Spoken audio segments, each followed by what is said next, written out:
Bonjour à toutes et à tous les amis, très heureux encore une fois de vous retrouver en ce mardi matin pour les résultats et la review du dernier épisode de Raw avant Elimination Chamber. Nous allons voir ce qui s'est passé avant ce dernier pay-per-view, cette dernière étape avant WrestleMania.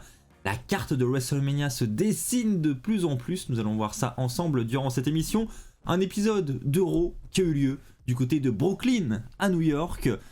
Et comme je vous l'ai dit, une étape très importante. Et nous allons d'ailleurs commencer avec le championnat féminin de Raw qui effectivement a été au centre des attentions pour cet épisode de Raw. Effectivement, ça commence avec Becky Lynch qui est sur le ring, qui se présente et qui semble s'intéresser au titre féminin de Raw. Elle va rapidement être coupée par Bayley qui va arrêter Becky, qui va lui dire écoute, si quelqu'un doit s'intéresser au titre féminin de Raw, c'est bien moi. Et donc, une petite guéguerre va éclater entre les deux, et ensuite, eh bien, on aura la principale concernée qui va se ramener, Bianca Belair, et qui va dire, écoutez, je suis surprise de ne pas être conviée à cette discussion, sachant que ça semble me concerner. Et ensuite, Adam Pearce, qui lui était présent, eh bien, ça va lui donner des idées. Effectivement, Adam Pearce va dire, écoutez mesdames, ça vient de me donner une idée, vous allez vous affronter toutes les trois dans le main event dans un match triple menace. Si Becky remporte le match, elle est ajoutée au match de WrestleMania, donc elle est ajoutée au match face à Bianca Belair et celle qui remportera le Chamber match. Si c'est Bayley, c'est elle qui sera ajoutée. Par contre, si c'est Bianca Belair qui remporte le match, aucune de vous deux ne sera ajoutée au match de WrestleMania. Et je trouve que c'était effectivement une belle manière de commencer le show parce que ça nous donnait vraiment la hype pour le main event. On va pas se mentir, sur le papier, Bianca Belair contre Bayley contre Becky Lynch en match triple menace, c'était quand même une sacrée annonce. C'est pour ça que personnellement j'ai mis un 8 sur 10 à ce segment. On enchaîne avec un match entre Finn Balor, Damien Priest et les Street Profits. Ça va commencer en backstage où on aura une petite interview du Judgment Day où ils diront que évidemment du côté de l'Elimination Chamber ils vont s'intéresser à Edge et Beth Phoenix, mais ce soir ils vont commencer par foutre une raclée aux Street Profits. Et c'est donc ce qui va se passer, enfin pas à la raclée mais du moins on aura le match qui sera assez équilibré, on aura des beaux spots, encore une fois, grâce à Montez Ford notamment, et ça va se terminer effectivement avec une victoire du Judgment Day de Finn Balor et Damien Priest, et après le match, eh bien, ça va dégénérer, on a Montez Ford qui va venir pour aider Angelo Dawkins, mais à ce moment-là, eh bien, tout le monde va se ramener, hein, ça va partir dans tous les sens, on a également Edge qui va se ramener pour attaquer Damien Priest, on a Beth Phoenix qui va se ramener, mais Rhea Ripley va être là pour l'arrêter. Et ça va se terminer d'ailleurs là-dessus, hein, avec Rhea Ripley qui va prendre l'avantage sur Beth Phoenix et qui prend donc l'avantage psychologique vis-à-vis de Elimination Chamber. Honnêtement, j'ai trouvé que c'était un segment assez sympathique et un match relativement bon. C'est pour ça que j'ai mis la note de 7 sur 10. Perso, j'ai passé un bon moment devant tout ça. On continue avec la signature de contrat entre Brock et Bobby Lashley. Bon, alors ça s'est pas vraiment passé comme prévu, hein, enfin du moins le scénario aussi. Mais Brock Lesnar, lui, s'attendait à avoir un Bobby Lashley qui se ramenait pour signer le contrat peinard, mais c'est pas du tout ce qui s'est passé. Donc Brock fait son entrée, il demande à Bobby de se ramener pour signer le contrat, Bobby fait son entrée, et Bobby, lui déjà il arrive avec plein de gars de sécurité, il installe sa table en haut du stage, il est hors de question de monter sur le ring, donc le public va commencer à chanter tu as peur, donc ça va le faire rire, etc. Mais voilà, il dit qu'il veut faire ça en ces termes, voilà, Brock Lesnar, c'est pas le show de Brock Lesnar, c'est pas lui de décider, donc il va faire ça en ces termes. Et Brock Lesnar va ensuite mettre très court hein, mettre un terme au petit chichi de Bobby Lashley parce que il va lui dire écoute mec, soit tu ramènes ton cul pour signer ce contrat maintenant, soit je t'amène le contrat et on va le signer ensemble et je vais le signer à ta place. Et Bobby Lashley n'a pas bougé son cul, donc Brock Lesnar est descendu du ring, a littéralement terrassé les 20 gars de la sécurité qui avaient devant Bobby Lashley, et ensuite ça a commencé à éclater entre les deux, mais c'est Bobby Lashley qui va prendre l'avantage, qui va réaliser un spear en haut du stage sur Brock Lesnar, et qui va ensuite signer ce contrat avec un beau petit sourire, donc voilà, c'est un segment honnêtement de signature de contrat assez sympathique, on n'a pas eu de table explosée, hein. C'est rare en signature de contrat, mais là c'était pas le cas, et je trouve qu'avec cette signature de contrat personnellement, ils ont réussi à me donner un petit peu de hype pour l'Elimination Chamber, hype que je n'avais pas jusqu'à maintenant parce que je trouve que c'est un match qu'on avait déjà eu et c'est vrai que j'avais pas vraiment plus hâte que ça de le voir et donc pour cette raison j'ai mis un 7 sur 10 à ce segment, je l'ai trouvé assez divertissant. Piper Niven contre Michin. Alors bon, on va pas se mentir, sur le papier c'est pas le match qui fait rêver, c'est pas le match qu'on voit déjà en 5 étoiles dans un weekly comme Raw. Maintenant, bon, ça va, c'était correct. Maintenant, bah, j'aime bien ce qu'ils font avec Piper Niven, le fait que voilà, on ait quitté le personnage de Doudrop, qu'on retrouve Piper Niven en mode destructrice comme ça. J'aime bien ce qu'ils font avec elle. Bon, Michin, honnêtement, pour moi, gros échec, hein, clairement. Je pense qu'il faudrait faire quelque chose avec elle parce que là, c'est un peu un talent de gâché et je pense qu'il faudrait là aussi passer à une nouvelle gimmick. Donc voilà, perso, un match sympathique qui va se terminer avec une victoire de Piper Niven, victoire écrasante, hein, on va dire, de Piper Niven. Et donc j'ai mis un 5 sur 10, comme je l'ai dit, un match correct mais pas non plus exceptionnel. On enchaîne avec Cody Rhodes qui demande à Sami Zayn de terminer son histoire. Effectivement, c'était selon moi l'un des points majeurs de cette soirée. On était en interview avec Baron Corbin dans les coulisses. À ce moment-là, l'intervieweuse nous dit attendez, dans l'oreillette on me dit qu'il se passe quelque chose dans l'arène, on revient plus tard. Et en fait c'est Sami Zayn qui est débarqué, sorti de nulle part comme ça. Et honnêtement, rien que voilà ce petit segment où Sami Zayn débarque alors que ce n'était pas prévu. Bon, évidemment c'était prévu, mais voilà, le fait qu'il le joue comme si c'était pas prévu, j'ai beaucoup apprécié et je trouve que c'était une excellente idée. Et Sami Zayn demande à Cody Rhodes de venir sur le ring maintenant. Et là on se dit waouh, qu'est-ce qui va se passer?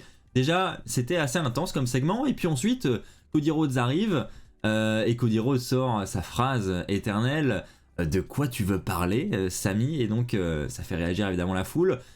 Sami lui dit, écoute, est-ce que la semaine dernière, tu as bien dit que je pouvais battre Roman Reigns? Sami, en fait, va nous dire, écoute, pour répondre à ta question, parce que Cody Rhodes après va lui dire, tu sais pas si tu peux battre Roman ou pas, enfin, qu'est-ce que t'en penses? Et Sami va lui dire, écoute, je ne sais pas si je peux le battre.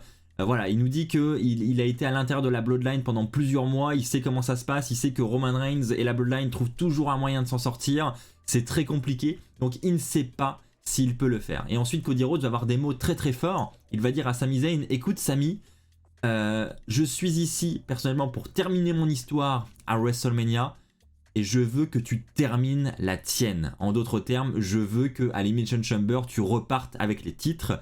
Et Cody Rhodes va terminer le segment avec une phrase très forte également. Il va dire à Sami Zayn, écoute Sami, je ne veux pas te voir lundi prochain à Raw.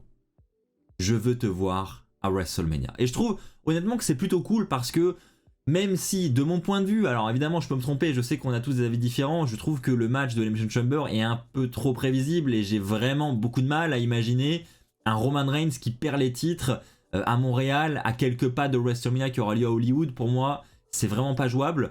Maintenant, Sami Zayn qui s'incruste dans cette rivalité entre Cody Rhodes et Roman Reigns, est-ce qu'on pourrait pas au final arriver à un match triple menace? C'est la question qu'on peut se poser, c'est une éventualité, donc pour moi, ça va être quelque chose à surveiller. Et honnêtement, encore une fois, le segment, même si je ne vous l'ai pas raconté dans les moindres détails, je vous conseille d'ailleurs d'aller le regarder. Honnêtement, c'était un très très bon segment et une bonne manière de promouvoir et le match de ce samedi à Elimination Chamber, et également le futur match à WrestleMania qui verra soit Cody Rhodes contre Roman Reigns, soit Sami Zayn contre Roman Reigns, soit les trois. Voilà, ça nous amène plein de questions et ça, j'ai trouvé ça vraiment plutôt cool.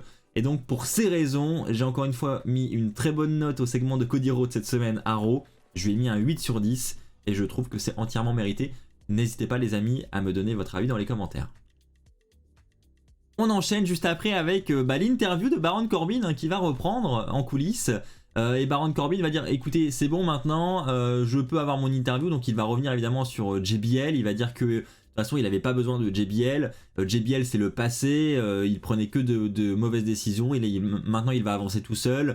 Et ensuite, il va parler de Cody Rhodes. Il va tacler un peu Cody Rhodes. Sauf que l'interview avait lieu à l'entrée de la Gorilla Position. Donc, à ce moment-là, on a Cody Rhodes qui revient du segment précédent et qui entend justement tout ce que Baron Corbin est en train de lui balancer sur la gueule. Et il va notamment critiquer son père en disant que voilà, il en a rien à foutre.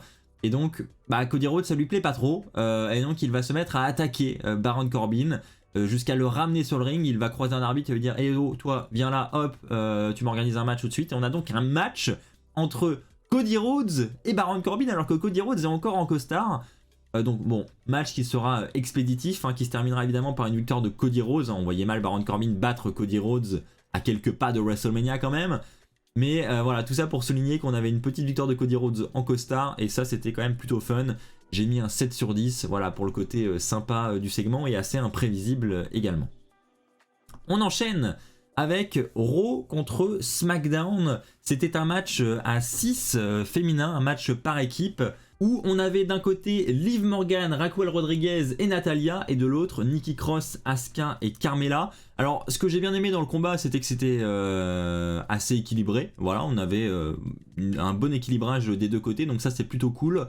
Maintenant, bon, je vous avoue que je m'attendais à ce que la team Raw l'emporte quand même, parce que il y a la présence d'Asuka, et je ne sais pas ce que vous en avez pensé, mais moi je trouve que Asuka, dans ce segment, dans ce match encore une fois, a été clairement mise en avant. Donc je pense que on a notre vainqueur déjà pour l'Elimination Chamber. Ça me paraît difficile de faire autrement que une victoire de Asuka pour aller défier ensuite Bianca Belair à WrestleMania.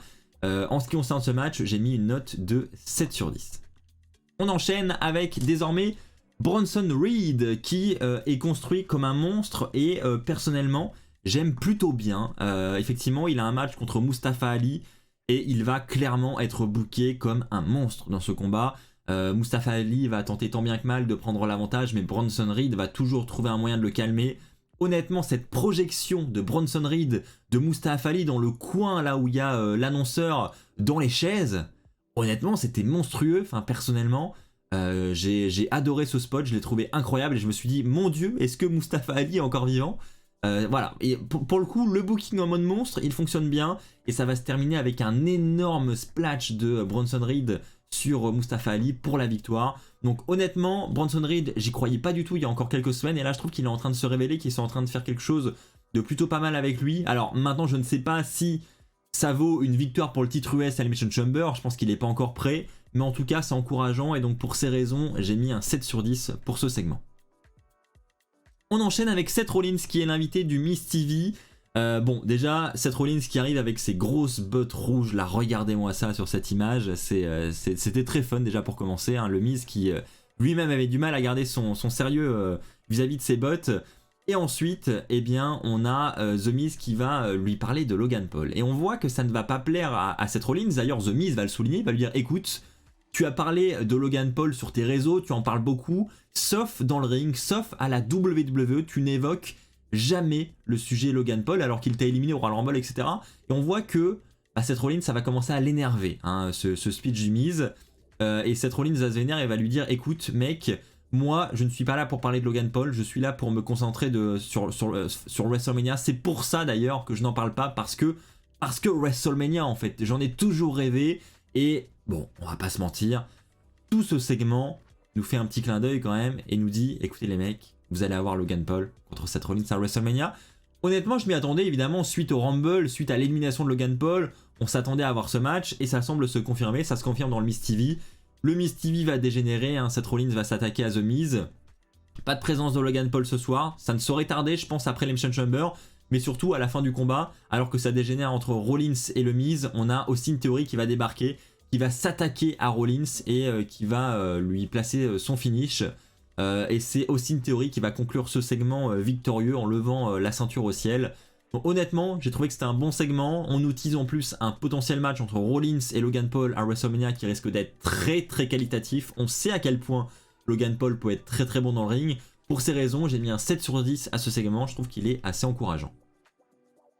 On continue les amis avec Bianca Belair qui s'enlève une difficulté pour WrestleMania, vous l'aurez compris avec le titre. Effectivement, Bianca Belair s'impose dans le main event de la soirée, dans ce match triple menace face à Becky Lynch et Bayley. Et donc, elle n'aura logiquement qu'une seule adversaire à WrestleMania, ce sera celle qui remportera le Chamber match féminin. Maintenant, match très qualitatif. On n'a pas la présence de Lita, pas la présence de Trish Stratus comme on avait pu l'évoquer la semaine dernière.